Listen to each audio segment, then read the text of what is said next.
Say hi. Hi. Okay.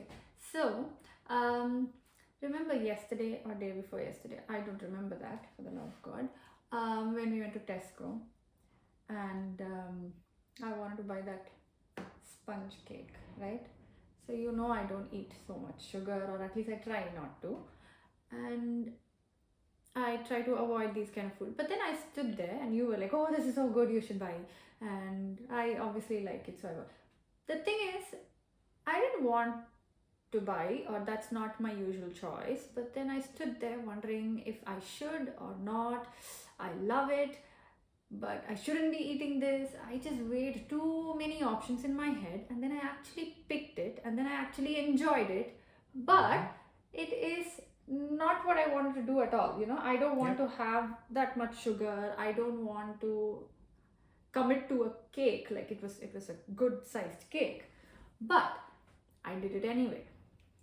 And then I felt good because it was yummy, but I'm wondering if I had the choice at all. Was it my choice to pick it up? I mean, it does look like it because I walked in, I picked it up, we built it, we came, we ate, everything is what I did. But was it my choice to make? Or was it anyway going to happen? I'm just bringing in the idea of free will here, because I happened to see a reel, I think, I don't remember, on the internet about this French scientist, or some 200 odd years ago, Pierre Simon Laplace. He apparently says that if there is an atom that has all the information as to the momentum of the atom, the direction in which it's going to travel, all that, considering there is enough intelligence to gather all that information, then you can predict the future, you can predict the choices, your mistakes, your success, everything can be predicted. Now, if that determinism is actually possible, then is free will a thing at all? Or is everything scripted? Is everything destiny? And our free will, or our choices, like tomorrow I'm going to make sambar, or I'm going to wear this red t-shirt today, or was this in my control at all? Or are we just playing out a script without realizing? That is, we feel like we are choosing it, but was it already determined, and are we just playing along? That is something I was wondering about.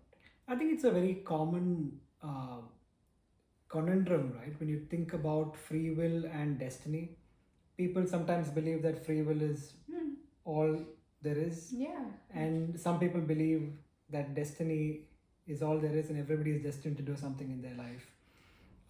Vedanta avoids the trap of either or when you talk about concepts like free will or destiny, and it addresses it through the concept of karma, right?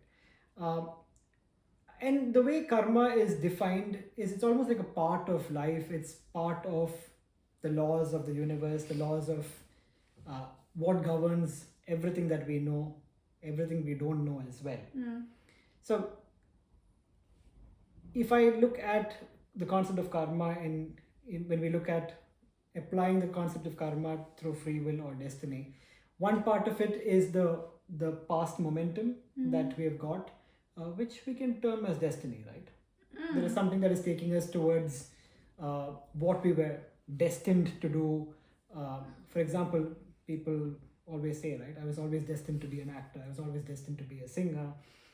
They knew it right from their childhood that they will become an artist or astronomer, whatever, right? So yeah, there is past momentum that comes into play to help somebody define something which they would say they're destined to do. But then there's also that conscious agent that we have, right, which says, hey, this is what I really want to do, or this is what I think I want. These are my choices today. For example, um, if I take the example of uh, the t-shirt analogy that you were talking about, somebody made this t-shirt got the cotton from somewhere, stitched it, put it together in some part of the world. You ended up buying it in a shop here. You were destined to buy that T-shirt to begin with, right?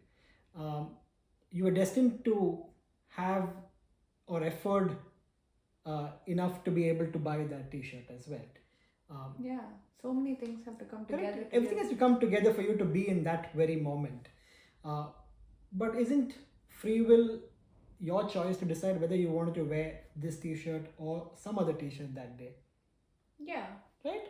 So it's almost like kind of a mix of both of free will and destiny that impacts one person in their life. The Vedanta or the Vedas specifically don't explain this in a very structured way, but then further books like the Brahma Sutra Bhashya by Adi Shankaracharya, for example, breaks karma into many facets. For example, there is the Sanchita karma, the Prarabdha karma, and the Agami karma. So while we spoke about this past momentum or that conscious agent that is governing what we do every day, which essentially we call it the law of the universe, right? The Brahma Sutra Bhashya, for example, talks about Sanchita karma, Prarabdha karma, and the Agami karma.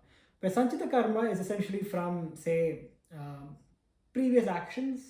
It's almost like a bank balance of what good you have done. Yeah. And again, I think good is a very subjective term, right? Because what is good for me may not be good for you. Exactly. What is good for you may not be good for somebody else, right? So the way I look at Sanchita karma is it's a bank balance. Whether it's positive or negative really doesn't matter, but it's a bank balance that you're working to improve, right? And then you've got the prarabdha karma, which is the karma that you've actually activated. So Sanchita karma is your entire bank balance that we spoke about. But prarabdha karma can be that little bit of the balance that you're trying to resolve or make it a positive balance during your lifetime, right? You mean this birth? In this birth. And guess what? We live in a very materialistic world. We do things that are right. We do things that are wrong. Again, from our perspective, right? And we create new karma, whether we call it good karma, bad karma, we do create karma. And that karma is what is defined as agami karma. So it's again a play of Sanchita karma, Prarabdha karma, and agami karma. And again, various sampradayas have different definitions for the same concept, or they have some nuances in the concept as well. But then I think a general consensus is that there are these three types of karmas that work in various ways in our life and show up in different stages for us to kind of handle and balance and manage things out. But isn't there like a big group or like more than half the population that does not believe in karma? Karma is like not a thing at all. So you know that this might be completely alien or doesn't really sit with anybody well with that kind of thought. No, karma, no, I don't believe in that. So then how do we place this concept for them, you know? Again, you don't need to. I mean, we don't have to. You don't need to believe it, right? To begin with, you don't need to believe in the concept. But then, even as humans, we have created the concept of karma in our materialistic world, right? If somebody commits murder, you have a trial and you put them in prison. Yeah, right? Who decides that? Yeah. So it's a concept that we have created, right? So to believe that concept does not exist in a greater level, again, it's not my place to say whether you should believe it or not, right? But then I think every human has got their own consciousness, right? Of am I doing the right thing?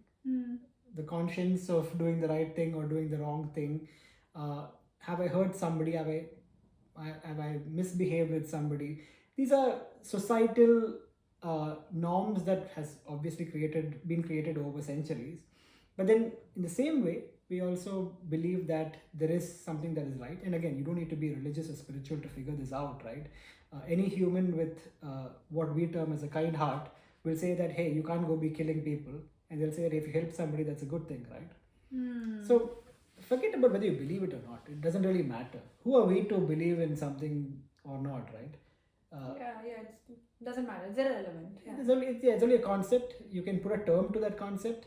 Do you need to believe in that concept? Not really. It's like gravity, right? Do you need to believe in gravity to drop something on the floor?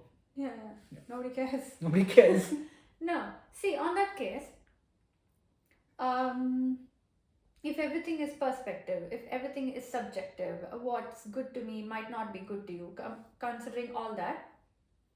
If there's a guy who kills for money and ends up in jail, let's say he's just fulfilling his karma, so we shouldn't even be mad at him, right? He's just doing what he was destined to do, or this was his destination anyway, so it doesn't matter how he gets there. So you cannot be mad at anybody. You cannot give credit to anybody for their achievements because they were born to do that anyway. So everything becomes nothing, if we go with this. I mean, do you get what I'm saying? Absolutely right. So to kind of go a little into detail about that, right?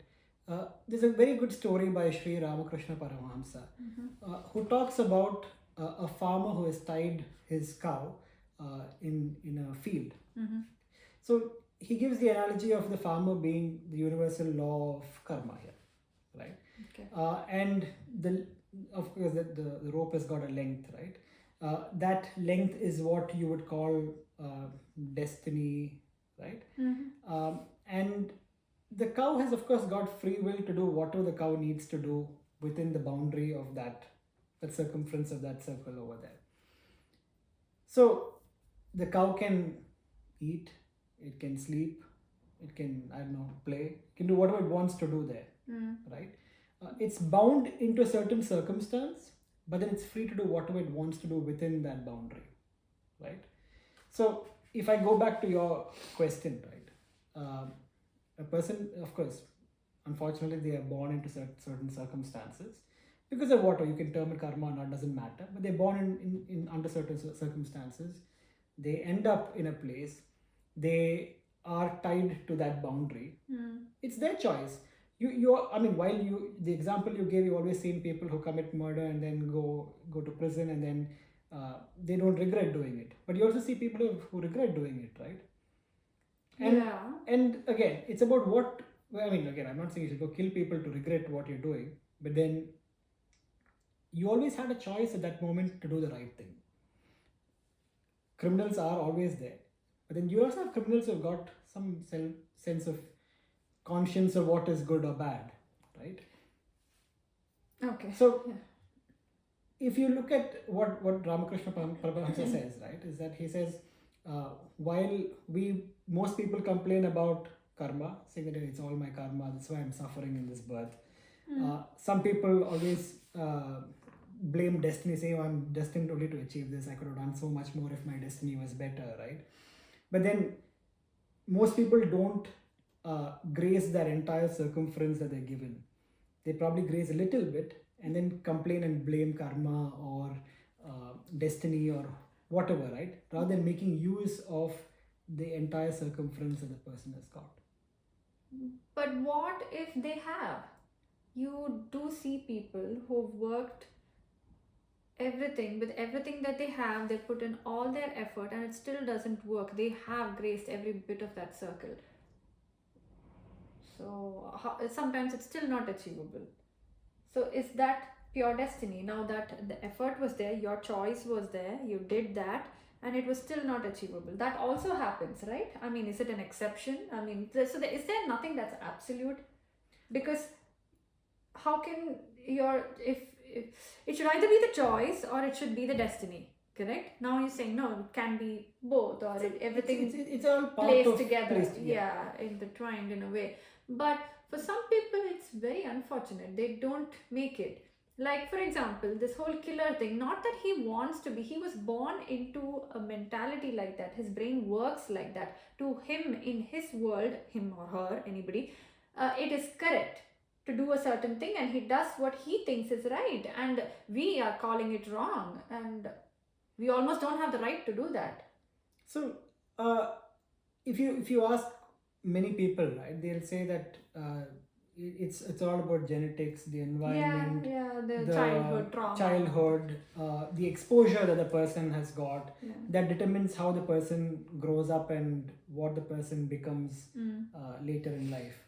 Of course, if you look at criminals, obviously there'll be some pattern, right?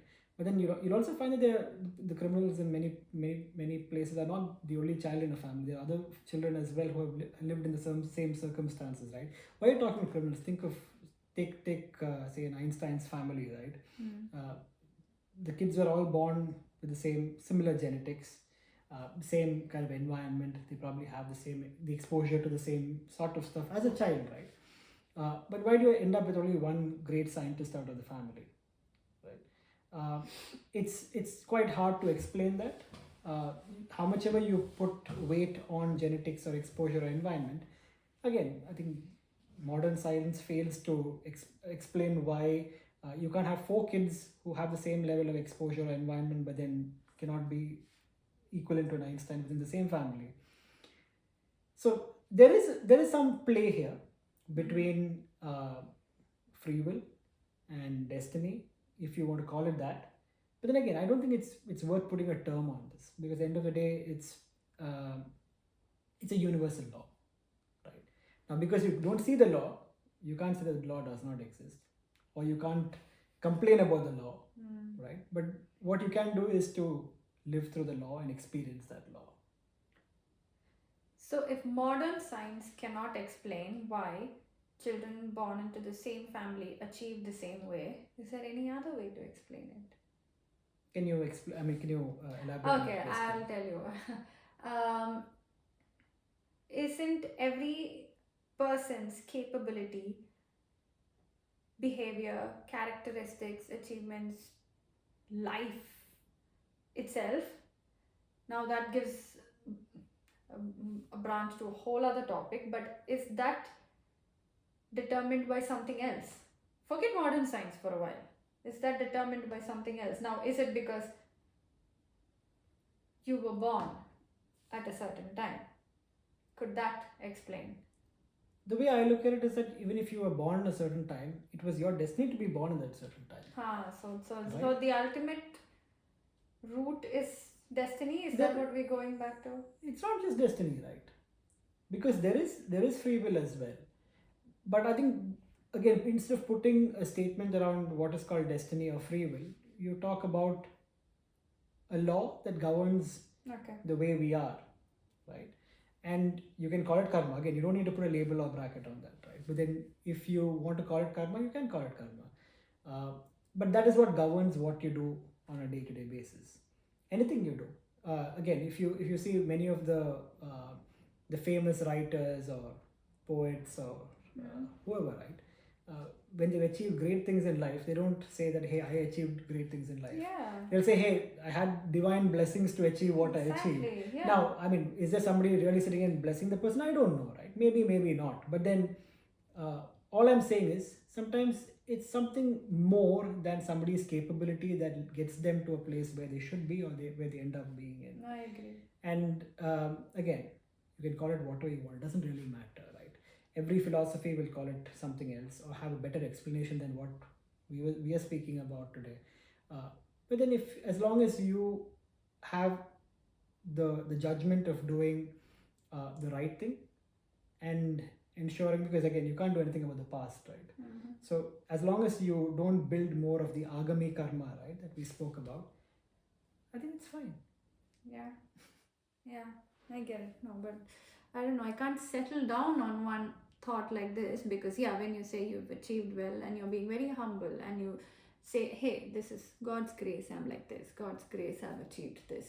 But what if somebody who's done the worst mistake of their lives and say, hey, you know what, I was just destined to do this? What, you can walk out of anything with that, no? You know what I mean?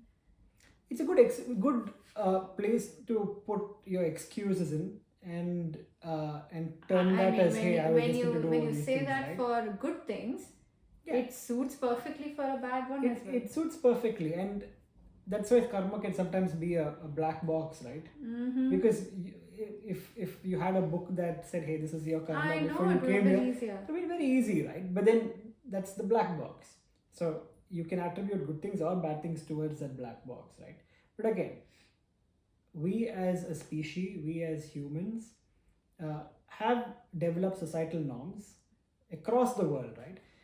I mean, while there are nuances between cultures and tribes and whatever, we still believe in certain humanitarian concepts, right? Like you can't kill somebody, you can't hurt somebody, things like that.